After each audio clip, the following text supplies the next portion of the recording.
you're going to tokenize the world, it stands to reason that you're probably going to tokenize investment funds.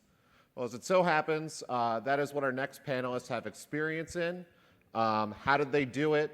Why did they do it? How's it working out? These are all things we'll be exploring. Moderating this panel will be Stephen McKeon. He's a manager of Collab and Currency portfolio at the Collaborative Fund, and he also fills young minds with all kinds of crypto and security issuance nonsense at the University of Oregon. Please welcome them all to the stage. Thank you.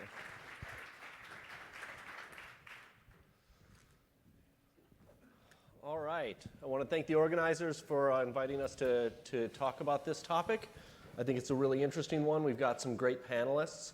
As you heard, my name is Steve McKeon. I'm a professor at the University of Oregon. I work with Collaborative Fund. I work with Security Token Academy.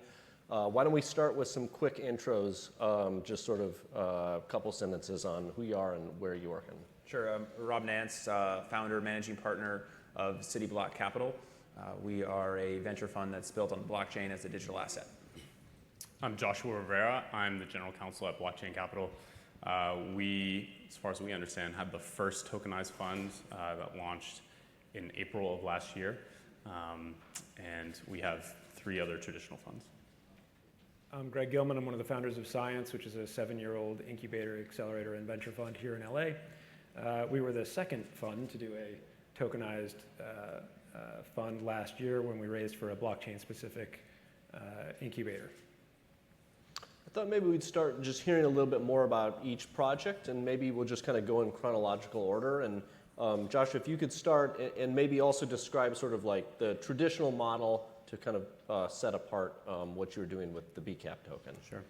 So Blockchain Capital has been in the blockchain and cryptocurrency investing space for 5 years. We started with 2 funds, traditional funds. The way it works is you have a partnership, a limited partnership that forms the fund itself. You have a GP, which is us, the general partner, and the general partner is responsible for managing the fund.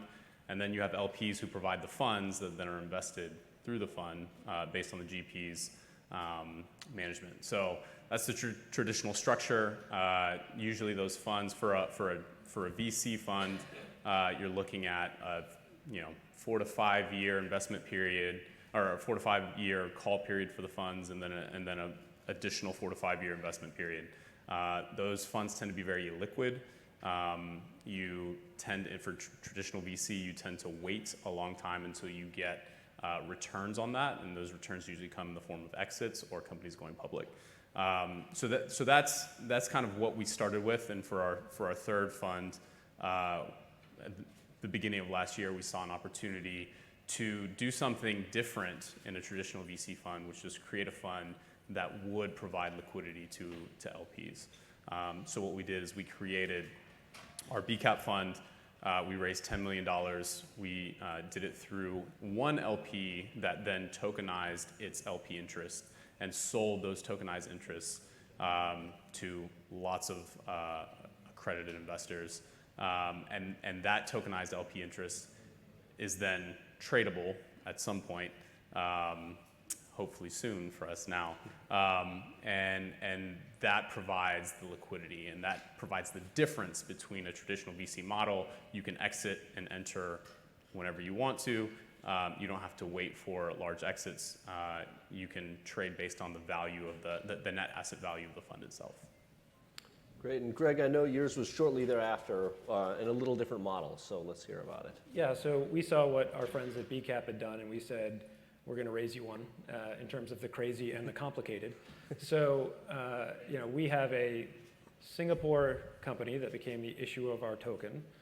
With the proceeds from that offering, it then became the sole LP in a Cayman fund, which is managed by the GP in Cayman and then funds the blockchain incubator here in the US. And what we did that was a little bit different from what BCAP did is we said, well, it's one thing for our token holders to eventually become liquid with respect to our token, but what if we could make essentially our LPs or our token holders liquid with respect to the underlying investments? So whenever we receive tokens from either our incubation or investment activity, we send those out to all of our token holders on a pro rata basis.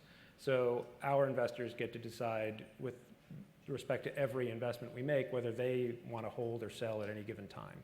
And that, to me, had a few advantages, right? So first of which is, these assets have been and are likely to continue to be significantly volatile.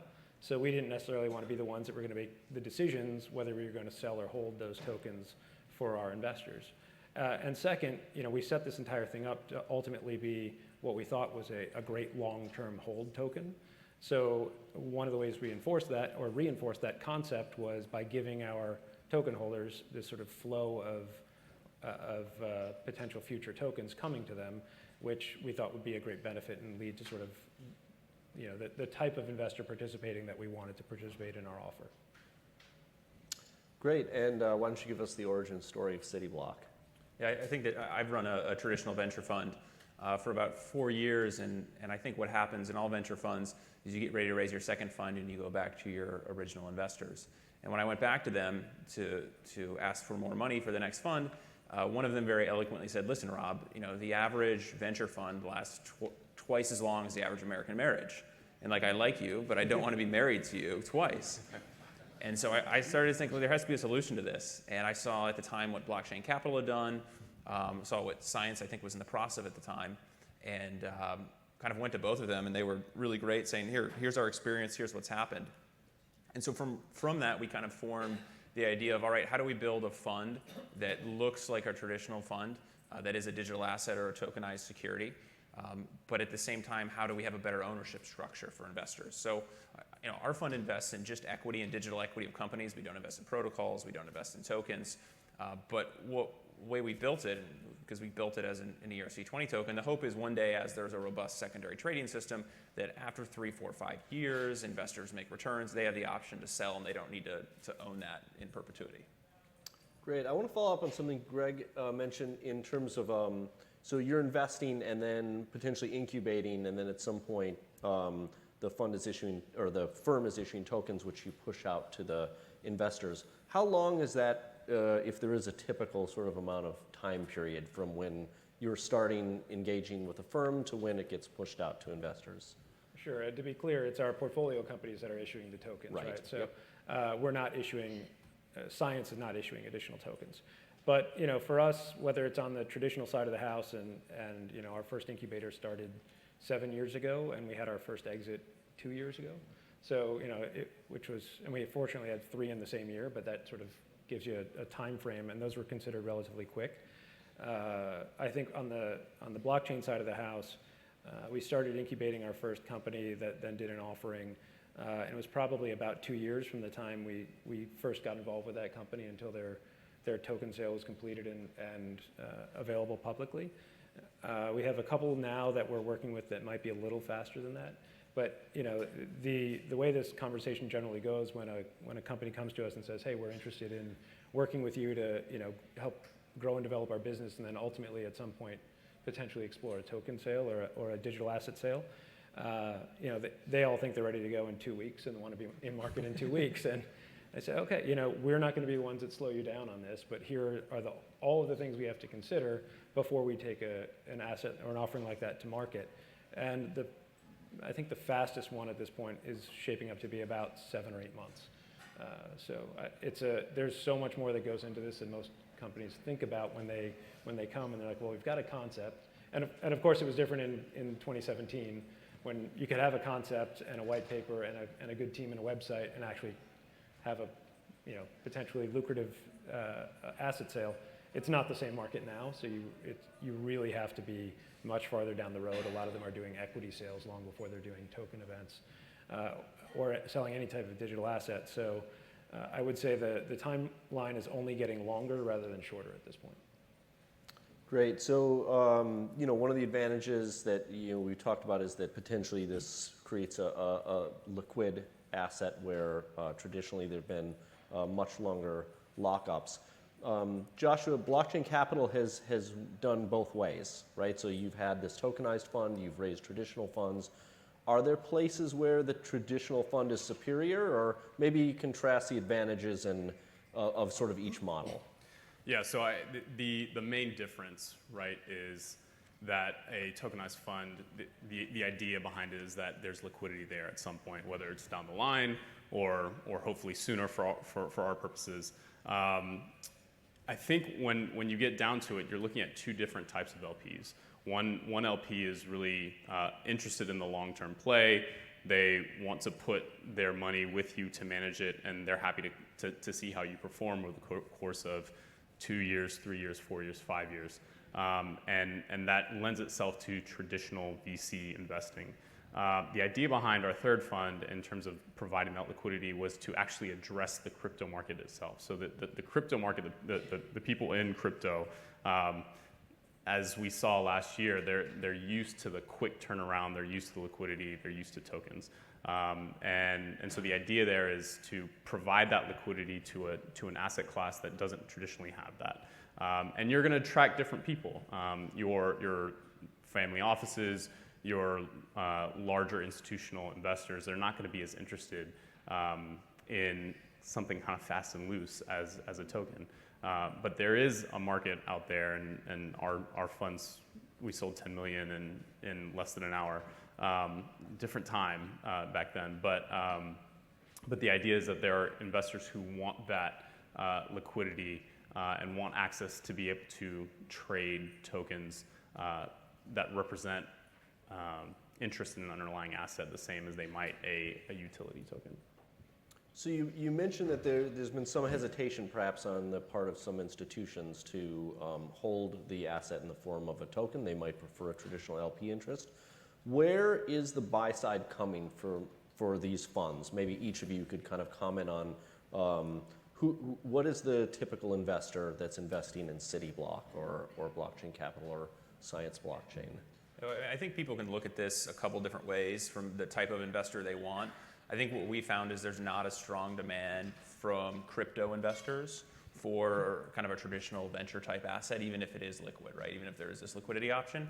I think that where we really focus on are traditional investors, people that want to be able to write smaller checks. That's one of the advantages of the structure is, we can take much smaller minimums than you could in a regular fund, but want exposure, in our case, to blockchain infrastructure investments, right? Real companies in the venture space that people want to invest in.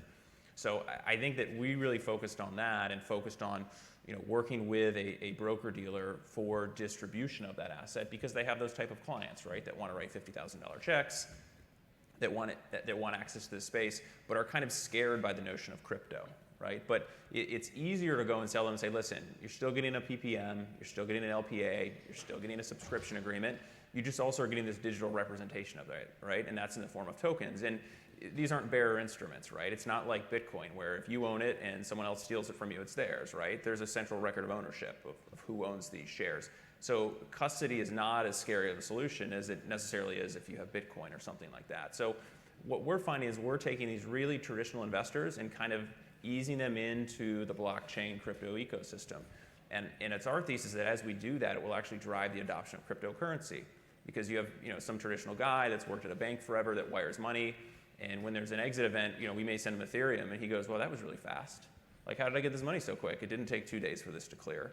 And so our thesis is that really that we're going to start seeing security tokens or digital assets drive the adoption of cryptocurrency. Yeah, I think something that you mentioned there really important is the custody aspect, right? So traditional investors they don't understand custody of crypto assets or digital assets, and it's much more scary for them to try to approach that subject. When you're dealing with those traditional investors, I think for us in our traditional funds, they are investors who want exposure to the crypto space, but they don't want to drive the car themselves, right? They want someone else to kind of take them there and lead them, guide them by the hand through this whole crypto world. For our tokenized fund, most of our investors are people who really want to take control of their own assets and be able to custody themselves, or at least have the option to custody themselves, and then have the option to participate in liquidity at whatever level they want. And so that provides a really attractive option in that space. Yeah, the custody problem for us was exactly where we sort of ran into the most resistance when we did our offering. At Science, we have about, $200 million or so in assets under management directly, and we've raised $550 million or so in follow-on capital for our portfolio companies. So when we went out to do this offering, we thought all of our institutional investors would love to participate in this, on the same idea that, you know, they want exposure to the space, they've invested with us previously, they trust us, they know us, excuse me, they've generally done pretty well with us, so we thought we were gonna raise $100 million. We raised 12.5, primarily because as I was sitting in these meetings with institutional investors around the world, it was, so let me get this straight, I give you $20 million, you give me an alphanumeric code, and if I lose it, you can't give me a new one. And that's about the time they were like, we really hope the other funds are doing great, and just, you know, keep us posted on those, but we're not really interested in this particular vehicle. And I think, you know, I didn't realize at the time, because we were sort of in it for a while, exactly how early we were at that point. We had seen BCAP do great things and raise, as he said, $10 million in an hour. We're like, oh, this is, and that was a few months before things started to get, you know, really take off. So we were definitely early and definitely educating people. Half of the people I talked to, you know, sort of looked at me and said, I know who you are. I understand every word you just said, and I have no idea what you're talking about. So, you know, we're getting to the point now, basically a year and a half after we started those conversations, where there's a lot of interest from institutional investors, right? They've educated themselves over the intervening months. And the crypto investors who invested with us and with BCAP that wanted to hold it themselves, you know, they're still going to be there, but I think the institutional investors are getting to the point where they realize, okay, the pieces are starting to come together. There are, you know, some custody solutions in the market, nothing that institutions are ready to jump into, at least not yet, with both feet. There are marketplaces that are getting closer to coming online and potentially providing liquidity for these assets. You know, when we did our offering, T0 did a press release saying we were going to be the first asset they traded, and I think that was supposed to be November of 17. Now that they're, you know, in the final stages of getting there, you're not asking investors to take the leap that these markets are actually going to come online, because they're, God willing, going to be online very soon. And then that will, you know, solve the question of whether there's actually going to be liquidity in the markets later, which is the second leap for these investors, which actually proves, even if you could answer everything else, that was one leap too far, right? We don't know the markets are going to be there, and if the markets are there, we don't know if there's going to be liquidity. So for people that were concerned about that, that was just a little too far away. So just want to spend a minute or two on disclosure. So disclosure, of course, with a regular VC fund, you know, you do the primary issuance, you know all your investors. To the extent the fund is tokenized and maybe they get distributed past people who participated in the primary issuance, how do you think about disclosing information to more of a distributed investor base and the frequency, I mean, seeing as how these things might trade in a secondary market? I know blockchain loop is one solution. Maybe you could just say a few words about that. So we have a kind of membership-based website called Blockchain Loop, where if you own BCAP tokens, then you can be part of that website, and that's primarily how we issue disclosure to our LPs.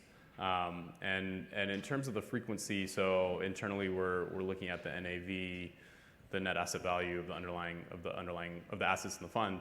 On a weekly basis. I think we update the blockchain loop on a monthly basis. Up to now, there has been no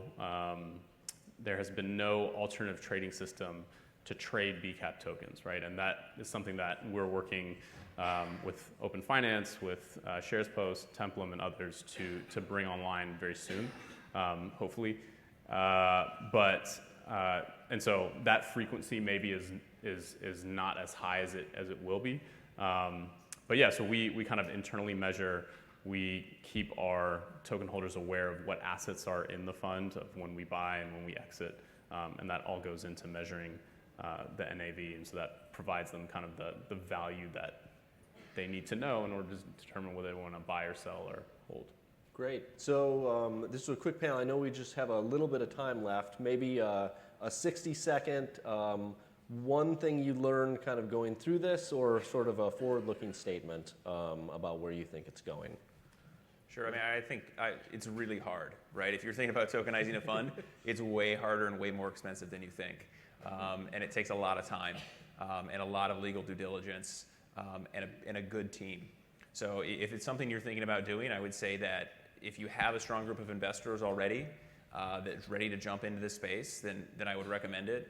If not, you're going to spend a significant amount of time and money trying to find investors that like this space, because I think like Greg and Joshua said, institutional investors aren't quite ready. Crypto investors don't necessarily want to wade into the space, so you've got this kind of high net worth individual space to work. So it definitely makes it tough. I think that eventually all assets will become digital assets, but I think it's still really, really early. Yeah, I echo what Rob said. We've spent about 18 months of brain damage on this just to get everything ready to the point where we can trade, where our holders can trade confidently, knowing that they're kind of fully in compliance with regulatory laws. That being said, I think we're very excited about the opportunities that tokenization provides, especially in particular asset classes, things like real estate, things like funds, things like tokenizing certain cash flows or dividends for companies. Those provide really interesting opportunities to distribute access to interesting financial products. So we're hopeful that all of this work that we've all kind of done up front moves the tokenized financial industry forward, and hopefully quicker than we've been able to move so far. From my perspective, it was far more expensive and far more time consuming than I would have expected, and certainly more than our traditional fund would have been. Traditional fundraising process would have been, but I'm always asked, would I do it again? And the answer is yes, because we have an incubator that helps other companies go through this process, and the only reason we have credibility is because we've done it ourselves, right? We conducted what at the time was probably the most complicated token offering in the history of mankind. Not that there were that many of them, but it was certainly complex. So we developed a degree of credibility and a global network of accredited investors that actually have invested in these in the past. So for that reason, it was worth it. Other than that, I absolutely echo my co-panelists here and say it is the most difficult legal and procedural thing we've ever done, and it is ongoing brain damage to keep it on the right side of the law at all times. Great. Let's give our panelists a hand.